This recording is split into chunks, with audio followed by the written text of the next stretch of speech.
Hello, and welcome to another episode of Same Cast Different Day podcast. I am your host, MARTEL, and I want to thank everybody who is watching in the LGBTQIA plus group. I'm live on their feed right now, and I am having a bit of a hiccup. Hold on. So it is very, very early in the morning for me right now. Very early. It is not really that early. It's only 6:56 in the morning. Yay! So, good morning to everybody out there. Thank you all who's going to be watching in the group. So, I wanted to do this live with them, so hopefully they can chime in and put in their opinions and thoughts about what's going on within the community. So, especially with Donald Trump, what's her name? Getting, God, what is her name? That Amy Bennett lady?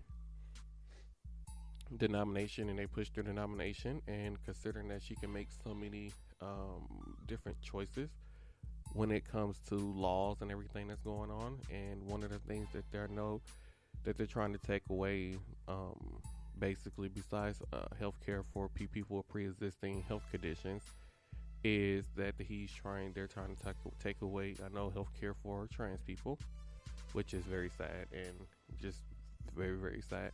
And I have some friends who are trans, so that's just one of them things where I just don't understand why they want to do that.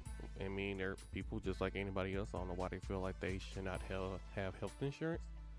But anyways, yeah, like I was saying, they want to take away health insurance for people that are of trans, who identify as trans, who are going through the process of transitioning, which I think sucks a lot. They want to take away the right of marriage. It feels up to them. And then it's crazy because when they asked her about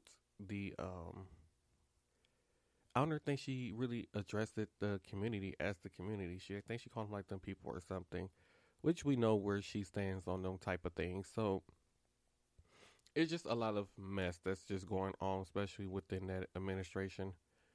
And it's it's mind boggling that after so long and so many things that was just so many laws that was made to make lives better just now just went completely changed. When if she will can completely change when she fully takes over, or whenever she takes over and start whatever, however that stuff goes, you know. So yeah, I don't know. It's just a mess. It's a train wreck of a mess. So after the time of recording of this podcast, hopefully a lot of you went out and voted and made your voice heard, because we need people to go vote. Like, really, you need to go vote. Um, yeah, I mean, even with the next election, I think we have in another few years got the governor. I think it's in 2 years. Yeah, in 2 years we got to vote for governors and all this other stuff. So yeah, you need to go out and vote. And for the people who live where I live at, we cannot. Sorry, we cannot let Scott Walker get reelected. That just cannot happen. I got a feeling that he's going to try and run for president again, and we cannot let that happen.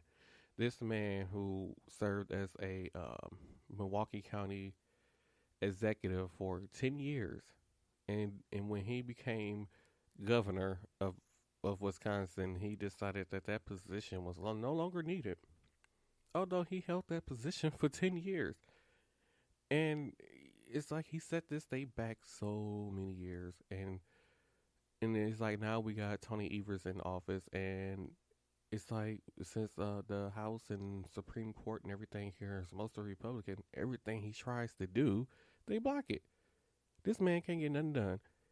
When he tried to put stuff, like I said, he's still trying to put stuff in place for people to be safe during this pandemic. And even during this pandemic, nope, nobody is safe.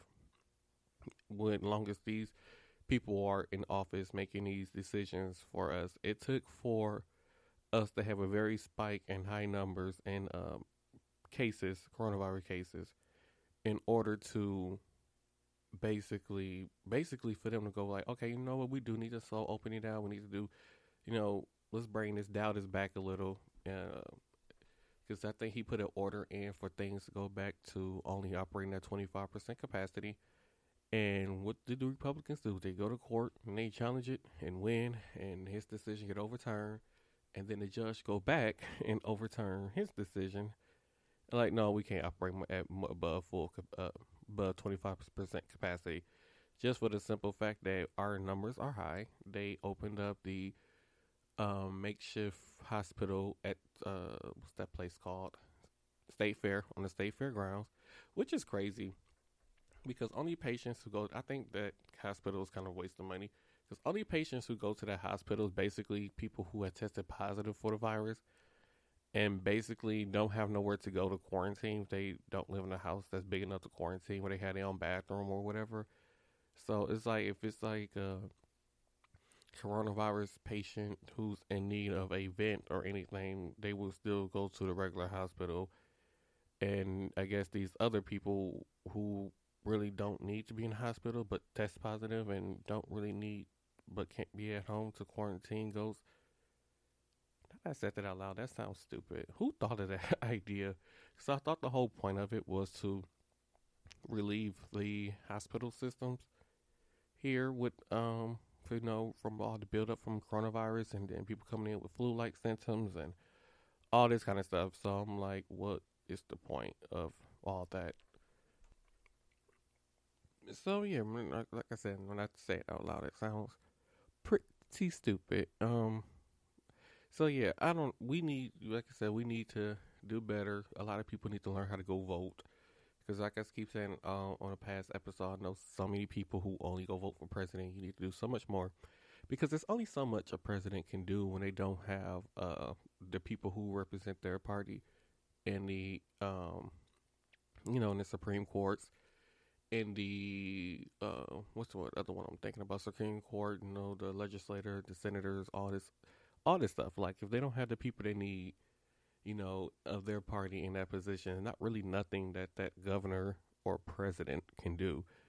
So you guys really need to go out there and do your voting. Voting matters. Even with the next election. I don't know, anybody sick of voting yet? I'm sick of voting. Oh, well, not sick of voting. I'm sick of this election. I have gotten numerous phone calls, text messages, emails, all kind of stuff. I'm like, I've already voted, and they asking me about if I voted or if I sent in my absentee ballot. Like, that's been sent in over a month ago. Like, why are you steady pestering me? Like, go pester the people who hasn't really voted yet. Go bother them. Quit bothering me. But anyways, I want to say this is going to be kind of a short episode. So thank you all for listening to this episode. You can find the podcast on all streaming platforms. If you are a Apple Podcast user, please leave us a rating on Apple Podcasts. Hopefully a 5-star rating. Tina Marie is still doing well. She is 7 weeks away from baby time, so I'm kind of excited.